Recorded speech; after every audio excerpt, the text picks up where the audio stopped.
We're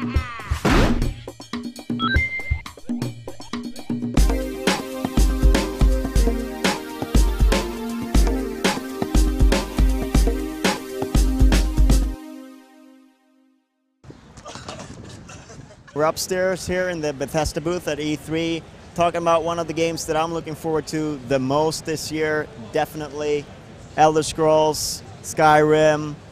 So just what's it like to show people, because I mean, people have been waiting to see this game for a very long time. What's it like showing it off here at E3? It's a little nerve-wracking at first, but the reaction's been very good. You know, we're back at the studio in Maryland working on it, heads down working on it, so it's nice just to come here and see other people's reactions, see if they like what we're doing with it. It's fun. Really is a jaw-dropping game. Thank you very much. You know, we have the same team's been working on the same core team, been working on Oblivion and Fallout and now Skyrim. So we've learned a lot how to work together and how to get more out of the hardware and really bring the go anywhere you want, do anything you want world to life.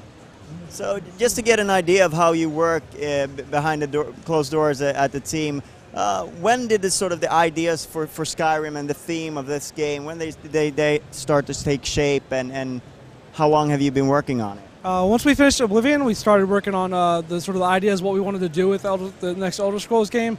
Then we finished after we finished Fallout 3, the whole team started working on Skyrim. Then that was 2008, so we've been working on it for 3 years. You know, with each Elder Scrolls game, we sort of started over. So with this game, one of the things we knew we could get a lot more out of the current generation of hardware. So we have a new AI system, new renderer, new UI. Also lots of new stuff that to be able to get more out of the hardware. We call that the creation engine. So in terms of the gameplay experience, what does that sort of extra strength, what does that mean? You know, the Elder Scrolls games have always been known for letting you play whoever you want. So what we did with this game is, you don't start off by picking like you don't pick I want to play a wizard or I want to play a mage or whatever. You sort of just pick up the game and play. We wanted to sort of make it more accessible. The depth is still there. There's still all the stats and everything under the surface, but you can just pick up the game and play. So what you do with your right trigger is your right hand, the left trigger is your left hand, and you play through the game, and as you play, what you do sort of develops your character, and that's who you are. And I think one of the beauties of the Elder Scrolls series is the fact that you really get to do whatever you want, and you don't have to follow the story necessarily to a T. You can sort of take your own path through the adventure and, collect spoons and pile them up on a hill or whatever. Yeah, you can do whatever you want. Just take that to the next level. One thing we have is radiant story with this game, so you can go off and do whatever you want, but when you're trying to play through the quests, the game will sort of keeps track of what you're doing, so it'll also customize, always to make sure there's something there for the player to do, something new to find that they haven't seen before, just to take that to the next level. So behind us here is a huge dragon, and that's a huge part of the game. Can you tell us a little bit about the dragons in Skyrim? Yeah, so the dragons have not been in the Elder Scrolls till now. They're back in the Elder Scrolls world. They're all throughout the world. They're not scripted. They do their own thing. So you can encounter them. They're sort of our boss creatures throughout the game, but they're also a key part of the main story of the game.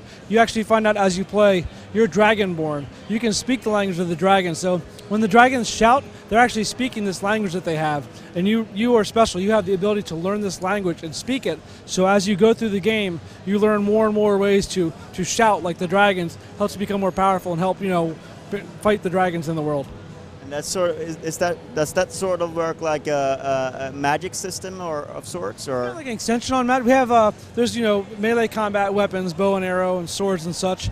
There's magic, traditional magic you can put in both hands also, and then shouts are sort of another level. It's a power you have as a dragonborn, and as you go through the game, it gets more and more powerful as you learn more and more things. So we touched briefly on the story. Could you sort of set the stage for what you'll experience in Skyrim? So the game starts off, and you're like all the Elder Scrolls games. You're a prisoner, and so you.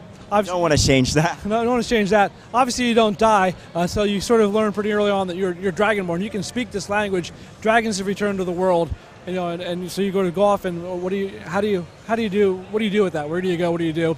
But also, since it's an Elder Scrolls game where be what you want, play how you want. If you don't want to focus on the main story, you can go off and do whatever you want. We have over 150 different dungeons, tons of locations in the world, and the game will adapt to how you play. You can do whatever you want to do.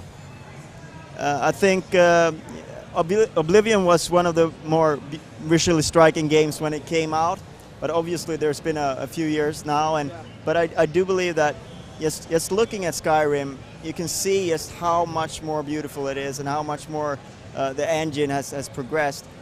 Could you just briefly say what do you think that will mean for the player experience once they sort of come upon this world? I think it means a more immersive experience. The world is more alive than ever. Our team has gotten much better. You know, each game we improve on just making the world that comes to life. So there's a stream with fish in it and small plants.